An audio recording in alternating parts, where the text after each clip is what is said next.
You heard the saying that if all the money in the world was equally distributed amongst everyone, 7 billion people who are alive today, that if all of the wealth, financial wealth and money was equally distributed amongst everyone, that in a short while it will be back in the same pockets.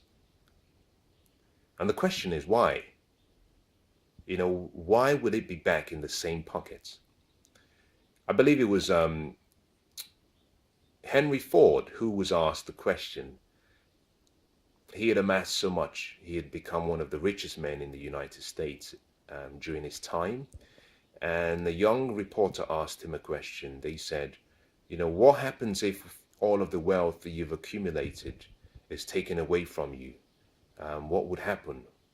And he made such a beautiful, remarkable statement. He said, within a space of 5 years, I'll make it all back. Now, that wasn't a statement as a result of ego. He made that statement because he knew something that the reporter didn't know. The reason why all of the money will come back to the same pockets is simply because of what we call habits. Your daily habits decides who you become. If you want to know the future that you will have, the best way you can see your future is to look at your habits.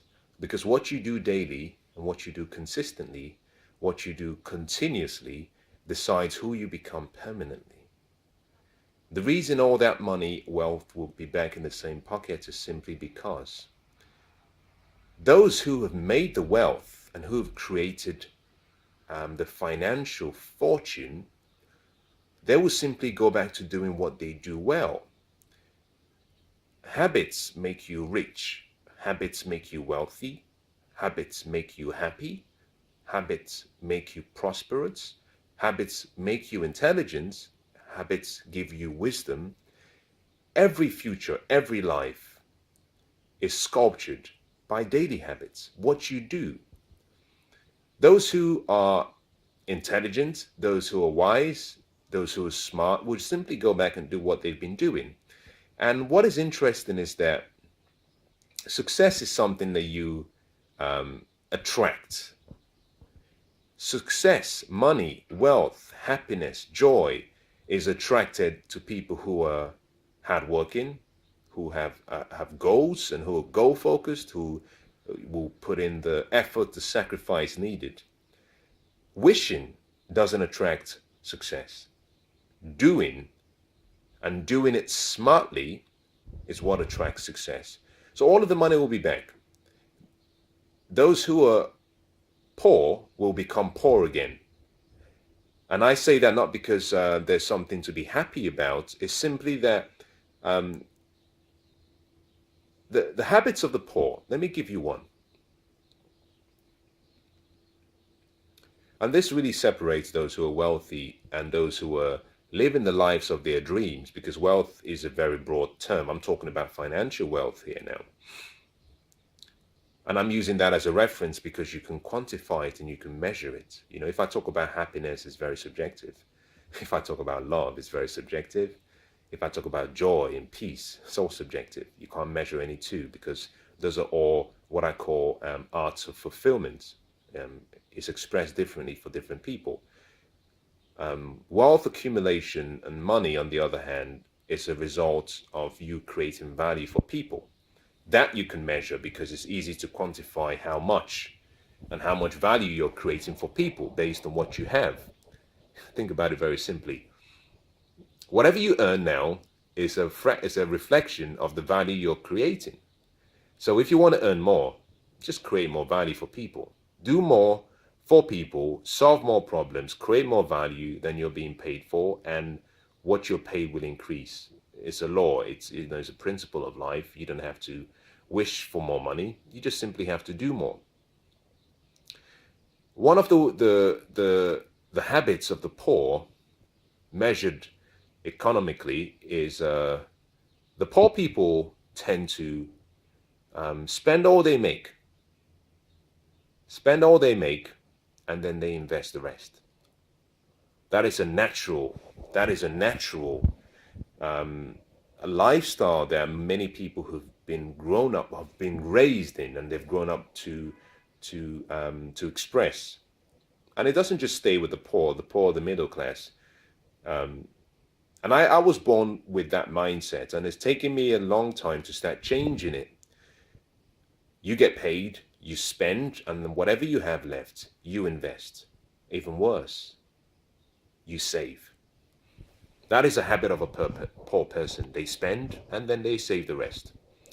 The wealthy, on the other hand, understand the difference between saving and investing. So the wealthy people invest first and then they spend what's left, but they spend wisely because they understand the importance of time and the fact that time is the only and true raw material for everything you want in life. So they're very cautious about how they spend, and they want it to have value or create value. But the most important thing they do is they invest. They invest in themselves, in their mind. They invest in their future. They invest their finances to have it multiply. They don't really focus on saving. So all the money in the world will be back in the same pockets if it was equally distributed, simply because all of us will simply go back to doing what we do. Our habits will decide whether we keep, whether we multiply, whether we leverage, or whether we lose the money. To change your life, you simply have to change your habits. Decide the future you want. Study that future. Find out those who are living that future that you want. Find out the habits they have. Because success leaves clues.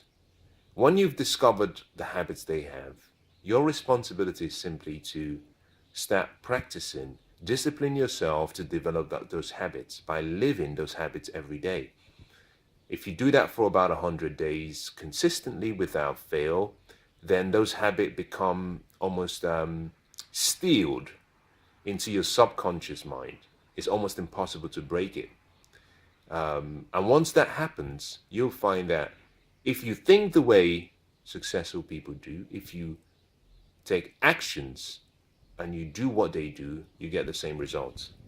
There's no mystery. There's no miracle. You don't have to sit under a waterfall and rub a few, rocks or, crystal balls. It's just the law of life. Think the way they do what they do, you get the same results. The best way to describe this is if you just think about, perhaps on the physical side, if there is someone who you know who is maybe a professional athlete or is maybe a fitness fanatic, someone who understands the science of the body, understands the importance of good nutrition, understands the importance of well-being, and understands the importance of training. If you were to think the way they think and you were to train as hard as they do, with time, you get the same level of results unique to your particular body type and your particular metabolism and your particular person. But you get to change. You find that you become a lot more physically fit, and your thinking, the way you see food and the purpose of food, the way you train the body and the purpose of training, the way you rest, you sleep, the way you look after your nurture your whole well-being changes because you're thinking like them. And as you're thinking like them, you start to act like them. So to change your life, just change your habits. The secret to your future is really hidden in what you do on a daily basis. Your habits, your routines, when combined, they become rituals. Those rituals will take you to any future you want.